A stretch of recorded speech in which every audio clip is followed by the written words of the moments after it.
Assalamu alaikum everyone, welcome to today's SHIB video update. And SHIB is still retracing, guys. We do have a little bit of support here at the 0.382, and we've been bouncing off there and you closed there. So I'm gonna say put a big stop loss at the 955, and if you do start to take out the 955, then that's gonna be a problem, and then you're gonna come down to the 874, lose the 874, you're looking for the 514, just as I said in yesterday's update. So that's the daily though, that's the daily time frame.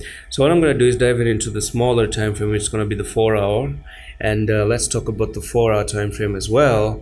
And here we are. So one thing that you're still putting in is a bearish harami candlestick, just like that, and this is actually negative for continuation to go to the downside. So if anyhow you try to come up here to the 1074 for SHIB, then you're looking for SHIB to still continue to go higher. And yes, any surprises can happen, but I highly doubt that SHIB is gonna go higher. I do suggest you watch the Bitcoin update today. It's really important because you're gonna understand why I think Bitcoin is trying to move to $9,000, and that's going to be really bad for SHIB as well. One thing I can say is that now you're putting in a big whooping left shoulder, the head, and the right shoulder on a 4-hour time frame, and that's not really good. So here's the neckline, guys.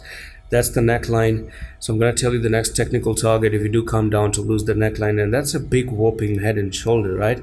So if you do break it out, then you're looking for SHIB to basically come all the way down to 771, and that's going to be a technical target. And then the fib retracement golden ratio technical target is going to be down there at the 550. And that's it for this quick update. I hope you enjoyed this one, and I'm going to see you in the next one. Allah Hafiz.